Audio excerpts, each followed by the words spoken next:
El concepto de rehabilitación es la segunda parte del protocolo de ERR que nosotros manejamos y consiste en que si ya tenemos un diagnóstico adecuado en el niño, es decir, ya hicimos todos los estudios, ya sabemos que el niño tiene un tipo de hipoacusia, pues, ¿qué hacemos ahora? Sobre todo en los casos unilaterales. La imagen que van a ver ahora es muy frecuente y me gustaría que me comenten quién de ustedes no ha escuchado o no les han dicho algo de lo que ven en la pantalla. Es muy típico que un niño unilateral le diga, no pasa nada, no te preocupes, es solo tema estético, la orejita nada más. El niño escucha perfecto, su lenguaje va a ser normal, además que con un solo oído es suficiente y de verdad él no necesita aparato. Estas son cortes de frases que escucho con mucha frecuencia en la consulta y generalmente viene de parte de los médicos. Y como yo les decía, como los médicos somos un poco más que dioses, entonces los padres se lo creen. Los padres esperan generalmente que les digan que todo está perfecto, que no hay ningún problema. Y estas frases son exactamente eso. Nosotros en audiología los conocemos como falsos negativos. Es decir, falso negativo es decirle a un niño con un problema auditivo que no tiene ningún problema. Y eso es lo peor que puede pasar. Esta imagen expresa mucho, o expresa el sentimiento de muchos padres cuando yo les digo que su hijo tiene un problema de audición. Solo falta sacarme las garras, como digo muchas veces. ¿Por qué razón? Porque muchos de ellos dicen, no, sí, mi hijo oye perfectamente. Y aquí nosotros tenemos que diferenciar dos términos, oír y escuchar. Un niño con microtia unilateral sí puede oír de manera casi perfecta o perfectamente, no tengo problema en eso. ¿Por qué? Porque el proceso de oír es un proceso físico perceptivo. Les pongo un ejemplo. Todos oímos todo el tiempo. Si yo pongo a mi lado a un japonés y se pone a hablar conmigo, el japonés en su idioma yo no le entiendo absolutamente nada porque le oigo, pero no le escucho, ya que el proceso de escuchar es cognitivo, es decir, ya implica un procesamiento cerebral.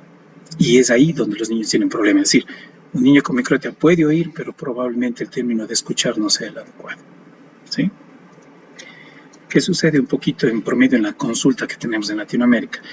El 61% de personas piensan que su hijo tiene un problema auditivo, pero hay casi un 40% de pacientes o de familias, mejor dicho, que creen que su hijo no tiene ningún problema, y eso es lo grave. Y ese 40% proviene de los médicos, lastimosamente, porque el 40% de médicos piensan que los niños no tienen ningún tipo de problema auditivo y se lo transmiten a los padres y es ahí donde nace el problema. Y en cuanto a la rehabilitación, si ya tenemos un niño con problema auditivo, en Latinoamérica, imagínense, el 86% de los niños con microtia no usan dispositivos de audición. Es decir, si nacen más o menos 2.000 niños al año en Latinoamérica, significa que más de 1.600 de esos niños no utilizan dispositivos auditivos. Y ese es el serio problema con el cual nos presentamos, porque los niños no utilizar un proceso de rehabilitación con un vibrador óseo va a tener serios problemas, tanto en lenguaje como en su vida diaria. La pregunta viene siempre en cuanto a si los niños necesitan utilizar vibración ósea o no. Y la respuesta, como digo yo, ha sido siempre es y será sí. Todos los niños deben utilizar un sistema de audición, sea unilateral o sea bilateral. En microtia bilateral, todos los niños requieren de manera obligatoria utilizar vibración ósea. Y me muero de pena realmente cuando veo niños con microtia bilateral que no utilizan ningún tipo de dispositivo. Era un caso que me estaban comentando en Perú, por ejemplo, el niño tiene ya 4 años, no utiliza absolutamente nada y la mamá me pregunta por qué no habla. Aunque ella piensa que el niño escucha, dice, ella le habla cerca del oído y ella sabe que el niño le oye. Pero el niño no escucha, no tiene lenguaje. Entonces, en bilateral se requiere sí o sí adaptar vibradores. El problema realmente se presenta en los unilaterales, donde entra las frases que mencionamos anteriormente. Es decir, ¿debemos utilizar o no debemos utilizar sistemas de amplificación unilateral? Este concepto ha cambiado mucho en los últimos años. Incluso en mi persona, yo hace 11 años hace más o menos unos 11 años tenía otro concepto alrededor de la microtia bilateral. Me enfocaba más en el oído sano. Sin embargo, a raíz del masterado en Portugal que hice y otros conceptos que hay un poco más actuales, especialmente sobre procesamiento auditivo central, nos hemos enfocado en que los niños con pérdidas unilaterales deben utilizar amplificación. ¿Por qué? Porque vivimos en un mundo tridimensional, ¿sí? Nosotros con 2 oídos escuchamos todos los sonidos alrededor, están arriba, abajo, adelante, atrás, en fin. Un niño con microtia unilateral tiene que tomar este mundo tridimensional y pasarlo a un solo lado. Los rendimientos pueden ser buenos, el niño puede tener una vida prácticamente normal, sin embargo no significa que sea correcto, ¿sí? Porque actualmente el mundo es mucho más agresivo en todo sentido, y en la parte acústica pasa justamente eso. Hay unos procesos cerebrales que requieren que el niño tenga una audición en los 2 oídos. Los 2 oídos siempre son una ventaja respecto a tener uno solo. Y hay muchas situaciones que presentan los niños actualmente que antes no se conocía y que nos explican el por qué el niño tiene problemas en rendimiento, tiene problemas de conducta, y las consecuencias son debidas a la falta de audición o de proceso de audición binaural. Vamos a ver algunos de los conceptos que tenemos respecto a eso. Sumación binaural. Cuando nosotros tenemos 2 oídos, nuestro cerebro suma o añade la información de los 2 y automáticamente sube el volumen, y ustedes lo pueden comprobar fácilmente. Pónganse un auricular con música y primero en un oído y luego en otro, y van a notar que automáticamente sube el volumen. Es lo que hace el cerebro al tener 2 oídos. Cuando el niño tiene un solo oído, como microtia, puede perder información entre un 18 a 30% en comprensión. Y en clases, por ejemplo, puede llegar a perder hasta el 50% de información de lo que un profesor dice. Ya les voy a explicar la razón. Luego tenemos el proceso de percepción espacial. Esto es la identificación de dónde vienen los sonidos. Los niños con microtia unilateral no saben de dónde vienen los sonidos. Por eso es típico que el niño tiene que girar la cabeza todo el tiempo para ubicarse, porque él no sabe dónde están los sonidos. Y eso va cambiando, incluso hasta tema por seguridad. Les comento, en Estados Unidos hay un estudio que indica que un niño con una pérdida unilateral tiene 50% más de posibilidades de terminar en un hospital o en emergencia de un hospital que un niño normal. ¿Por qué razón? Porque al no saber de dónde viene el sonido, él tiende a girar la cabeza siempre hacia el lado sano. Si él está yendo por la calle y tiene el ruido, una alarma, un grito, un pito del lado opuesto, él va a girar hacia el lado sano y puede tener un accidente. En Ecuador, por ejemplo, por ley, las personas con unilaterales no pueden tener licencia de manejo. Necesitan tener amplificación, caso contrario no pueden conducir. Y eso es un concepto que se maneja ya en varios países. Entonces, el tema de que los niños no sepan de dónde vienen los sonidos tiene gran importancia en su vida futura, y más aún, como digo, en un mundo muy agresivo como es el de ahora. El efecto cóctel. Cuando nosotros estamos en una reunión, en una fiesta, nuestro cerebro tiene la capacidad de filtrar el sonido que no nos interesa y tratar de enfocarnos en la conversación con la persona que tenemos al frente. Todos lo hemos pasado en una discoteca, en ruido, en fin. Esa situación en un niño unilateral se vuelve casi imposible. Y ahí es donde realmente se nota el problema.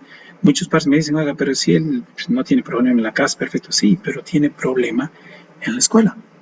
Cuando hay mucho ruido, cuando hay demasiado ruido, y se da por un efecto muy especial. Quienes han ido a la consulta conmigo y han visto la prueba que hago con los niños cuando les enmascaro el oído bueno, que es básicamente esto. Imaginémonos que el niño tiene microtia en el lado derecho y la fuente de información, en el lado izquierdo tiene un ruido, hablemos una música, bulla, o sea, todo lo que está acá se pierde.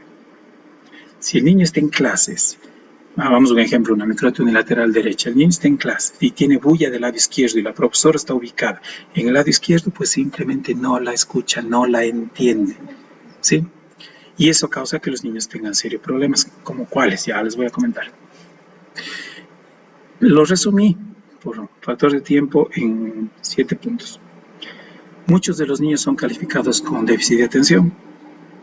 Muchos de los niños son calificados con síndromes de hiperactividad. He tenido casos de niños que los envían al psicólogo infantil porque el niño es demasiado hiperactivo, ¿sí? El tema del bajo rendimiento escolar es especial porque a pesar de que se menciona en los textos, realmente los niños no tienen bajo rendimiento.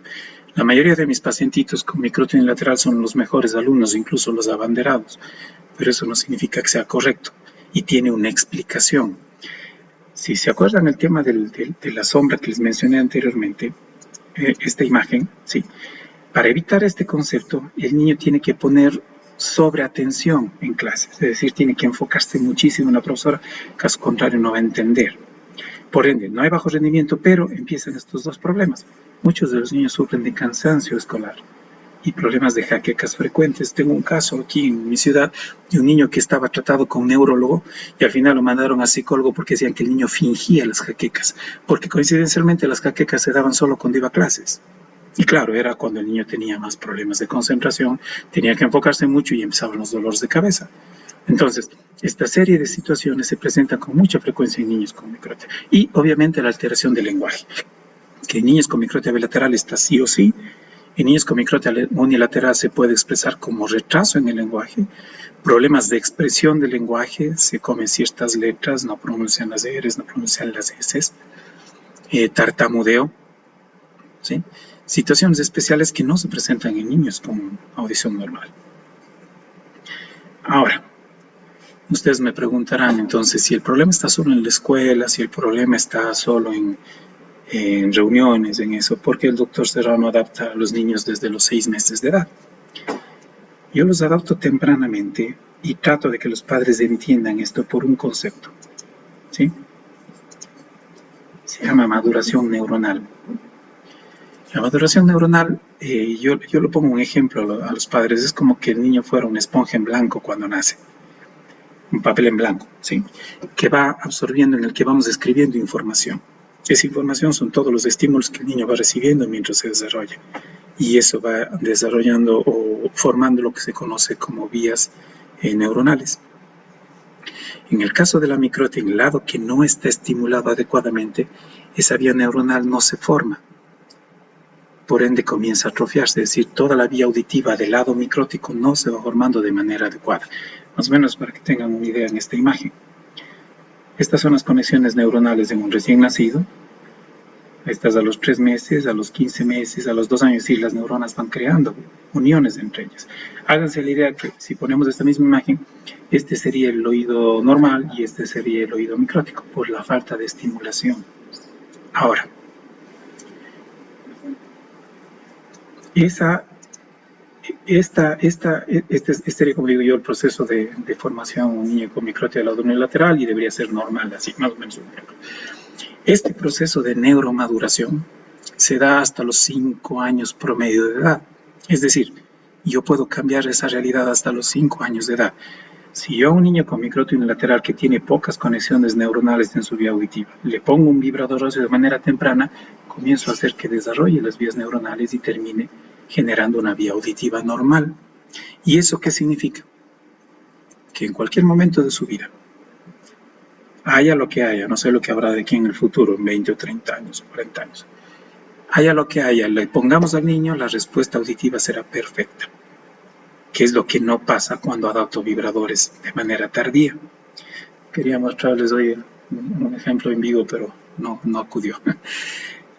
Pero se nota cuando adapto a niños, por ejemplo, entre 10, 15, 20 años de edad, en los cuales pongo los vibradores y el rendimiento ya no es tan bueno. Tengo 2 casos en Paraguay, por ejemplo, de chicos jóvenes, 22 años la una y el otro tenía 24 años, profesionales, arquitectos, que iban con la esperanza de poder colocarse un vibrador óseo.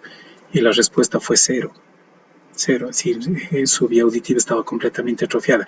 Tienen respuesta auditiva tonal, pero ya en la respuesta, en la parte fina, si lo podemos decir así, no servían. Entonces eso es lo que yo trato de evitar en los niños, y esa es la razón principal por la cual adapto los vibradores de manera temprana, ¿sí? Así el niño crece con una estimulación binaural, el niño sabe cómo es un mundo binaural. Cuando llegue a la escuela el rendimiento va a ser mucho mejor, sin problemas, en fin. Otra de las situaciones que tengo cuando adaptamos tarde es que el niño puede no adaptarse al vibrador, o tenemos mucho más problemas para que el niño se adapte, y más aún cuando son adultos. Entonces, papás, esa es la razón por la cual yo recomiendo la adaptación a partir de los 6 meses de edad. Tampoco debemos ponerlo muy tempranamente. He visto casos que ponen vibradores a las 2 semanas, un mes de nacidos, no vale la pena. Primero, porque la misma neuromaduración hace que el niño no capte adecuadamente, y segundo, su cabecita es muy blanda. Y al ponerle un cintillo, una diadema, podemos causar una deformidad. Entonces no se debe adaptar antes de los 5 o 6 meses de edad. Depende del caso, la mayoría de ocasiones pasa así. A veces los ponemos un poquito antes y el niño ya tiene, niños grandes de buen peso que tienen desarrollado ya el cráneo bien formadito, se puede adaptar. Pero normalmente entre los 5 o 6 meses. Ahora sí, hablemos un poquito de lo que son los vibradores óseos. Básicamente son sistemas de amplificación acústica, pero tienen una diferencia frente a los audífonos tradicionales. Los audífonos tradicionales son sistemas electrónicos puros. El vibrador óseo es un sistema electromecánico, es decir, hay una porción que es mecánica, y eso hace o brinda una característica en cuanto al mantenimiento que es muy diferente a los audífonos tradicionales. Ronnie dice, ¿hasta qué fecha puede ponerse el vibrador? Podemos ponerlo a cualquier edad. El tema es que hay ocasiones que pueden no responder adecuadamente. ¿Sí? Angie, por ejemplo, de Cusco. Ah, no, Milagros, claro. Ah, sí, sí, la recuerdo a Angie. Ella es una de las más chiquitas que nos ha adoptado. A ella se le puso casi cumpliendo los 5 meses. Entonces, la idea es hacerlo lo más temprano posible. Ponerlo a los 5, 6, 7, 8, 10 años igual se debe hacer, pero pierdo lo principal, la neuromaduración. Luego de eso puedo tener la posibilidad de que el niño se demore o nos tome un poco más de tiempo en que se adapte. A veces nos ha pasado que ponemos un vibrador a un niño y a la semana no lo quiere utilizar. Y claro, hay padres y padres, ¿no? Normalmente lo que tratamos es de no obligarle, pero sí estimular al niño a que lo empiece a usar, a que se adapte.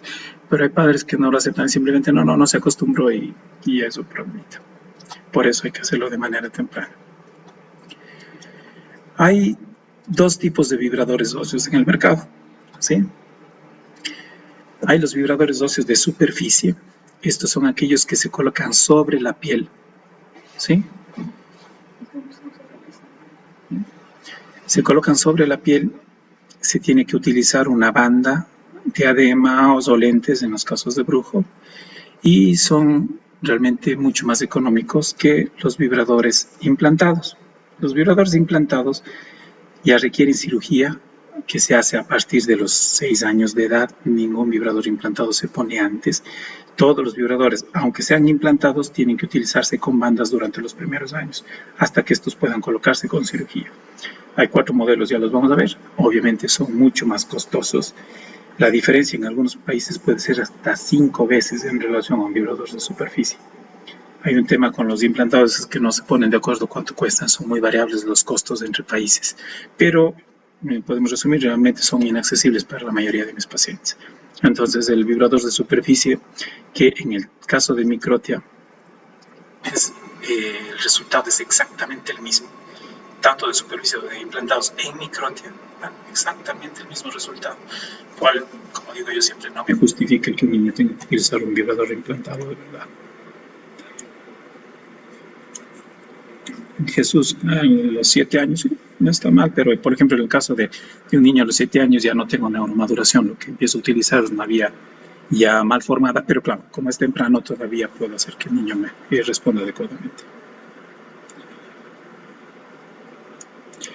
No encuentro las pilas, Fanny, pero bueno, ahora por la crisis estamos un poco complicados en todos los países, Fanny, con el tema de pilas. Es bastante complicado, esperemos que pase esta situación. Bueno. ¿Cómo funciona un vibrador óseo? Les voy a poner un pequeño video para que ustedes vean cómo el vibrador trabaja.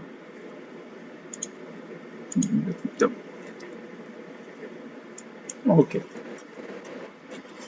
La vía aérea normal implica que los sonidos, que son ondas vibratorias, pasan a través del conducto, el oído medio y el oído interno para que se los escuche.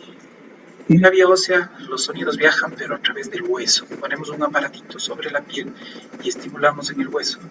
Y el sonido viaja por el hueso hacia el oído interno, brindando respuesta directa en la cóclea. Ya no utilizamos la vía auditiva normal, no usamos la oreja, no usamos el pabellón, tímpano, va directamente hacia la cóclea. La respuesta es inmediata, es decir, si el niño tiene audición normal, en ese momento empieza a escuchar como digo yo, podemos decir así, porque escuchar es un proceso que toma un poquito de tiempo, un par de semanas hasta que se adapte y el niño tenga la respuesta que debe ser. ¿Sí? Realmente es muy sencillo en cuanto a su funcionamiento. Aquí tenemos los tipos de vibradores implantables. Son las 4 marcas que dominan en el mercado. Baja, que realmente se ha considerado como un sinónimo de microtia. ¿Por qué lo digo así? Porque en todo país que voy, cuando menciono, si les pregunto a los pacientes si les mencionaron algo sobre vibración auxiliar, sí les recomendaron un baja. Y mucha gente se lleva ese concepto de que el único sistema que se puede poner a un niño es el baja. Pero no es así. Este es uno, como digo, es uno de los sistemas de vibración implantable. Tenemos otro que es Sofono. Este es muy utilizado en Chile, por ejemplo. Tenemos Ponto, que es de la línea Oticon. En Ecuador no se lo usa mucho, creo que en México tiene buena entrada. Y Bonbridge, que es de la línea Medel, que es un buen equipo, pero como digo, en conjunto, el problema de ellos es su costo. Y un punto que debo mencionar. Mucha gente piensa que el implantable es un aparato permanente de por vida, es decir, que una sola vez y ya. No es así. Los implantables tienen 2 componentes. El que va implantado, que son estas partes de aquí, ¿sí? Y el procesador externo, que son todos estos. El procesador externo, como cualquier audífono, tiene un promedio de vida, más o menos 5 años. Y cambiar el procesador tiene un costo alto, y ese es uno de los errores que se cometen muchas veces, que no les mencionan cuánto cuesta el procesador. Si los padres invierten en un baja y a los 5 años, ups, tienes que cambiar esto que te cuesta mucho dinero. Entonces hay que pensar mucho para tomar una decisión de un componente implantable. Y los vibradores de superficie, que tenemos 2 equipos probados y que funcionan. El BHM, que es igual de la línea de Medel, y la línea con la que trabajamos nosotros, que es Brujo, que tiene una ventaja sobre todos los otros porque tiene varias formas de acople. Puede ser en banda, puede ser en lente, y eso nos permite manejar algo que a los padres les importa muchísimo: el tema de la estética, ¿sí? Sobre todo en el tema de los anteojos. Podemos utilizarlo en niños, normalmente los coloco a partir de los 5 años, con un resultado estético muy bueno, porque además de eso disimulamos la microtia.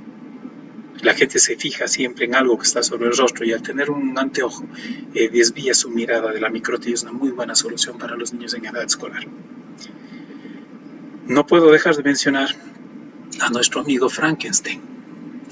Frankenstein, así como el personaje, son equipos, como digo yo, armados por algún habilidoso que piensa que tomar un audífono tradicional, como estos de aquí, ponerle un vibrador antiguo de marca, de más de 40 años que tiene en el mercado, en el año 70, casi 50 años en el mercado, que es el vibrador Oticon, el B70.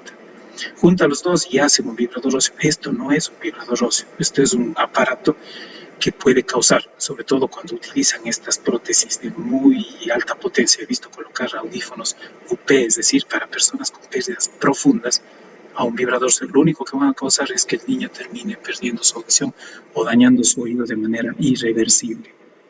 Esto es algo que por ley debería prohibirse en los países, porque no es un aparato adecuado para los niños.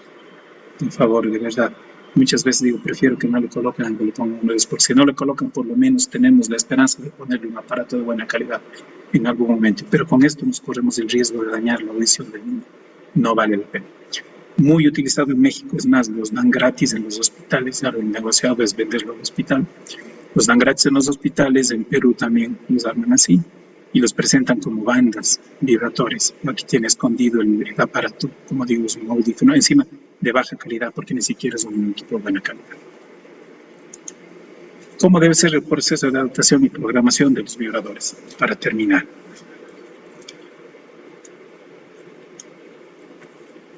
primero, como digo yo, el diagnóstico. Si no tenemos un diagnóstico, ¿cómo podemos nosotros adaptar un equipo?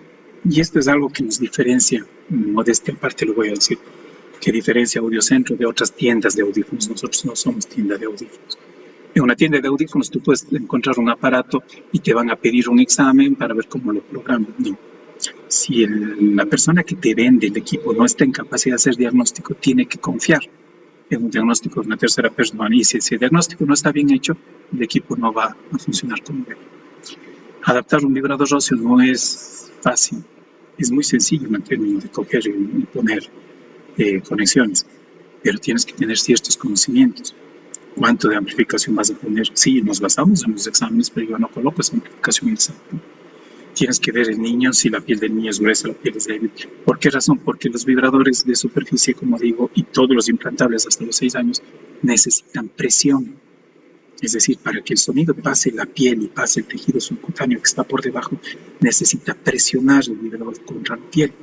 Y eso solo se logra si tienes una banda, un lente, una diadema, o en su defecto, pasados los 6 años, le colocas directamente en el hueso. ¿Sí?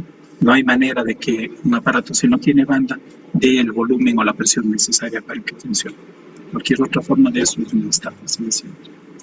Y por último, el vibrador debe tener un sistema de mantenimiento. En la mayoría de países que trabajamos, nosotros formamos laboratorios técnicos. Claro, al principio es costoso el hacerlo, pero es parte de la responsabilidad que tenemos. En México, si Dios quiere, ya en el mes de mayo, junio, ya estamos con un laboratorio técnico propio en la Ciudad de México para los sistemas que hemos adoptado desde allá. Igual lo vamos a hacer en Paraguay, en Bolivia ya lo tenemos, obviamente en Ecuador tenemos el laboratorio más completo, pero es esa la idea, que si ustedes adquieren un equipo deben estar conscientes y exigir que tengan diagnóstico, que tengan programación con especialistas y que tengan un buen laboratorio técnico. Caso contrario, lo que les están vendiendo en pocos años va a deteriorarse y no va a servir como debe. Y eso es lo que les podría hablar en el tema de vibradores. Si les gusta, pues podemos contestar algunas preguntas. Yeso, en Chile sí. En Chile sí, yo sé que es costoso porque justamente mencionaba, se enfoca mucho en el tema de los implantables. Es una pena eso porque hace 3 años yo quise dar una charla en Chile y conversé con el grupo de Microtia y no les interesó el tema. Entonces, espero en algún momento estar por ahí y poderlo manejar de una mejor manera el tema del diagnóstico y del manejo de vibradores. Compartir.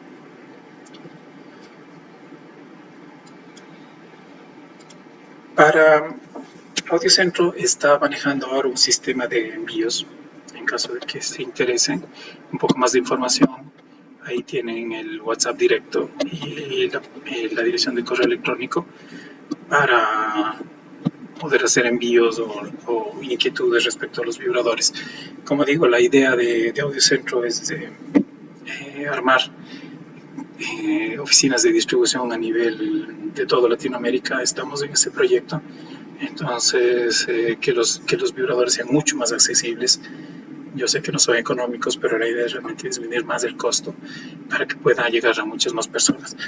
Tenemos un proyecto, espero sacarlo adelante este año, con vibradores a bajo costo.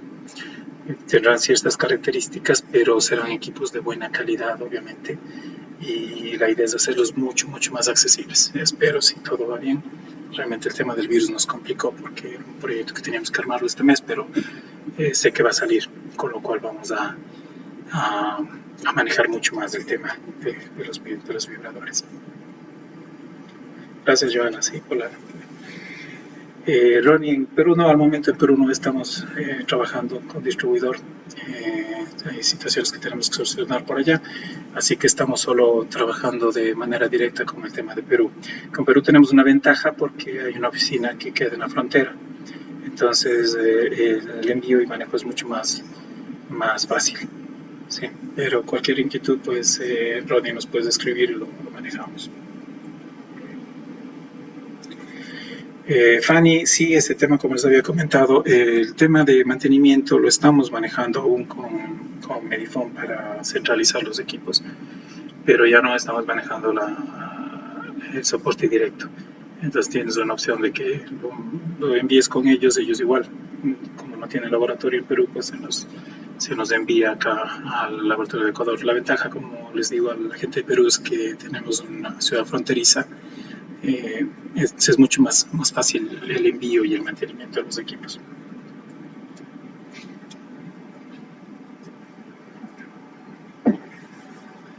Angélica, sí, Sí, sí, en este rato todo el mundo está un poco complicado con el tema del virus. Esperamos realmente, Dios quiera, que esta situación nos complique. Marisol de Bolivia, ¿cuándo viene a Bolivia? Si Dios quiere voy en abril, Marisol, pero en Bolivia tienes la ventaja, bueno, que en Bolivia tienes la ventaja de que tengo mi centro completo allá. Senaudi está, bueno, ahora no estamos trabajando, allá también entramos en cuarentena, pero cualquier situación la puedes manejar directamente con mi personal allá. Tenemos oficinas en La Paz, tengo oficinas en Cochabamba, tenemos laboratorio en Bolivia, entonces el tema es mucho más fácil realmente allá. Alejandro, en México estamos coordinando ya la apertura de la oficina. Como digo, el virus nos complica un poquito.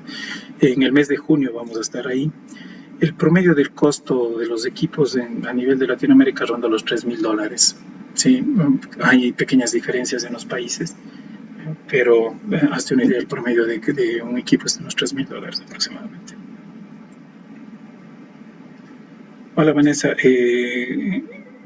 Joaquín, tendré que revisar su ficha. Los de banda no se pueden adaptar a lentes, Vanessa.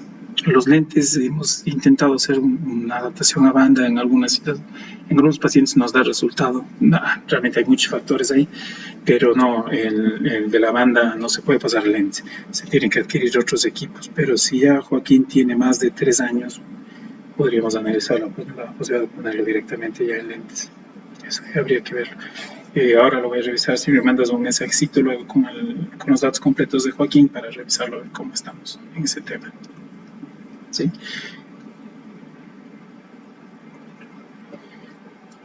Hay otra pregunta y me dice más o menos en el tema del mantenimiento de los vibradores. Ok, como les dije, los vibradores son sistemas electromecánicos.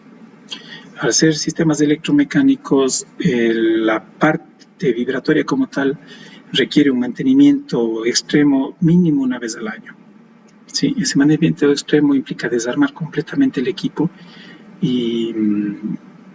y hacer un mantenimiento en base a unos líquidos especiales para eliminar toda la suciedad y sudor sobre todo.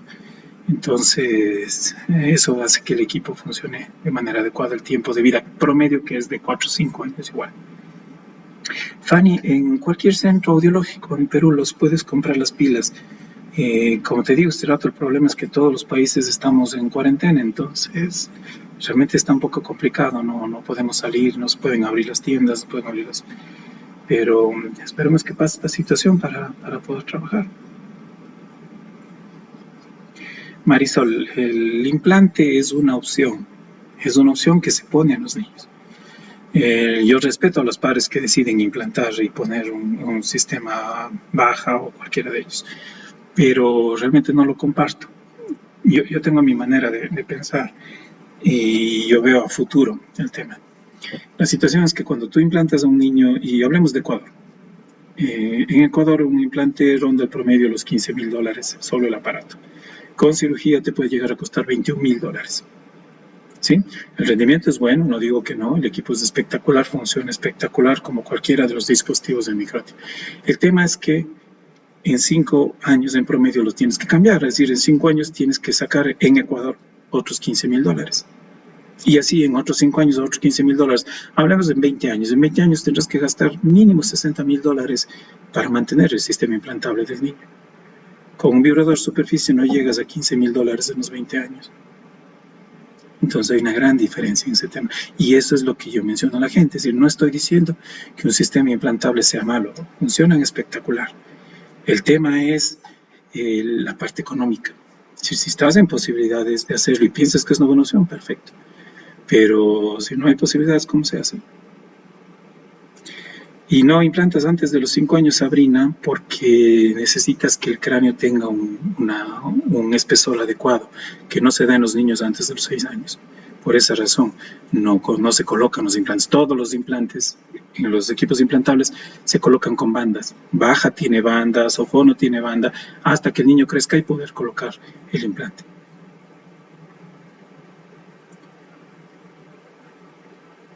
Sí, Alejandro, las consultas en México se hacen, te puedo enviar ahora, déjame ver si te puedo mandar, hay que llenar un formulario que te permite que nos permite ir buscando a las personas que requieren consultas y los vamos agendando. Entonces te voy a pasar, antes que se me pierda, te paso el formulario para la consulta y lo llenas, y una vez que pase esta crisis, que espero no me perjudique el calendario de México, porque los otros, por el momento, en Bolivia es muy posible que no podamos ir en abril, no creo que se mejore a tiempo. Pero lo de Costa Rica en junio, lo de México en junio, lo de Colombia en septiembre está planificado. Esperamos que vaya bien. Gracias, Milagro, por tus palabras.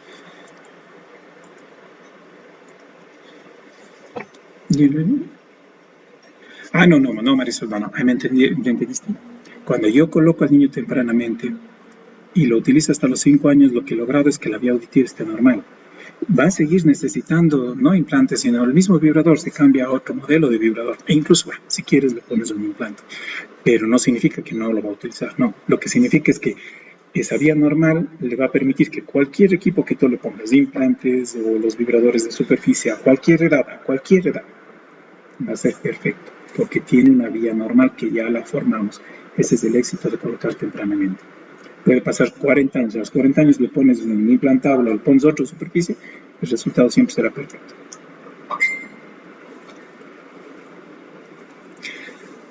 Perfecto, Sabrina. Entonces, está bien. Y el sofono lo está usando en banda, me imagino, ¿no es cierto, Sabrina? Y claro, hay que implantarlo, pero el sofono, igual que los otros, a partir de los 6 años, no se implanta antes. Joana, en este momento Perú no está planificado, tenemos que arreglar algunas situaciones por ahí. Mi interés es regresar obviamente a Perú. Hay mucha gente, me encanta ir a Lima y tengo muchos pacientes allá y me gustaría realmente seguir con mi proyecto. Pero hay algunas situaciones que necesitamos solucionarlas y si no, ver qué opciones tengo para seguir sirviendo a la gente allá en Perú. Pero si Dios quiere, veamos cómo van las cosas en este año. Otra vez me preguntan a qué edad eso colocan los vibradores. Como digo yo y mi recomendación por la experiencia que tengo y todo es a partir de los 6 meses de edad. No significa que no le ponga a los 10, no. A partir de los 6 meses de edad es la edad, es el punto adecuado para iniciar la estimulación. Incluso, por ejemplo, cuando los ponemos en Bolivia, les recomendamos un poco terapia de lenguaje, los niños bilaterales requieren terapia de lenguaje. Si le pongo a los 8 años, a los 10 años, el resultado es bueno, muchas veces espectacular, pocas veces no es bueno y rarísimas veces no tengo niños que se acostumbren al vibrador. Pero claro, nos corremos el riesgo conforme el niño va creciendo. Hoy tuve un amigo de Perú que me escribió que había visto la charla y lo vi a él en el 2016, el niño todavía no usa el vibrador. Entonces, claro, es el tema económico, el factor que marca, y estamos coordinando el comité al que hay posibilidades de financiamiento y otras soluciones que estamos viendo para que la mayoría de gente pueda acceder. Sí, Alejandro, ese es el número de WhatsApp o por correo electrónico también. Ahí te podemos enviar cotizaciones y cualquier tipo de información.